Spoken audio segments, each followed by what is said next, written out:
ગેરકાયદેસરના 2.980 kilogram માદક ગાંજાના જથ્થા સહિત કુલ્લે કિંમત ₹82,800ની મત્તાના મુદ્દામાલ સાથે 3 ઇસમોને પકડી પાડતી સચિન પોલીસ।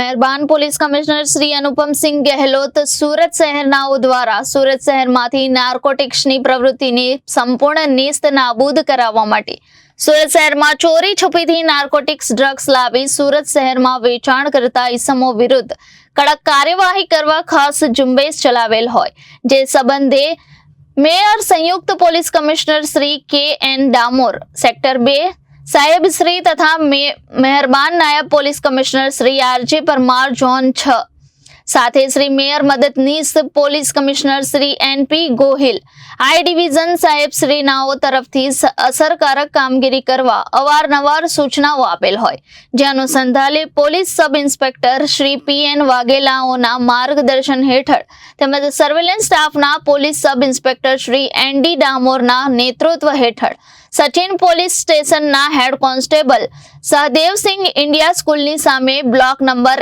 L 998 આવેલ રૂમમાંથી આરોપીઓ પાસેથી માદક પદાર્થ ગાંજો, જેનું વજન 2.980 કિલોગ્રામ, જેની કિંમત ₹29,800 સહિત કુલ્લે ₹82,800ની મત્તાના મુદ્દામાલ સાથે પકડી પાડી પ્રશંસનીય કામગીરી કરેલ છે।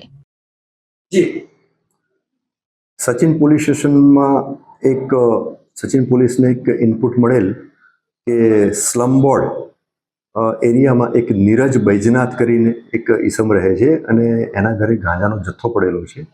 એ બાતમી આધારે કાયદેસર કાર્યવાહી કરવા માટે પંચો સાથે સચિન પોલીસની ટીમ સ્થળ ઉપર ગયેલ, તો એના ઘરે નીરજ બૈજનાથસિંહ ઉપરાંત અન્ય 2 ઈસમો મળી આવેલ, એક વિકાસ રાધેશ્યામ તિવારી અને એક વિકેશ શ્રીકાંત મોરિયા।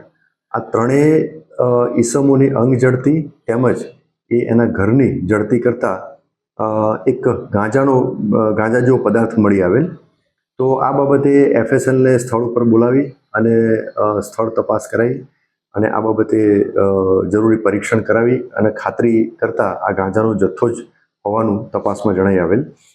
ગાંજાનું જથ્થાનું વજન કરતાં કુલ 2,980 કિલોગ્રામ જથ્થો હતો। 1 કિલોગ્રામની કિંમત 10,000 ગણી અને ટોટલ ₹29,800નો જથ્થો તપાસ અર્થે કબજે કરવામાં આવેલ।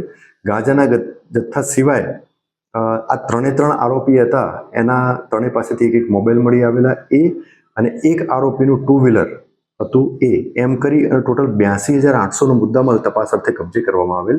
આ 3 આરોપીની પૂછપરછ કરતા અને તપાસ દરમિયાન જે હકીકત મળી આવેલી હતી, એ પુરાવા મળી આવેલા હતા, એને ધ્યાને લેતા 3 આરોપીઓની ગુનામાં સંડોવણી હતી, એટલે આ 3 આરોપી વિરુદ્ધમાં સચિન પોલીસ સ્ટેશનમાં NDPS એક્ટ હેઠળ ગુનો દાખલ કરવામાં આવેલો।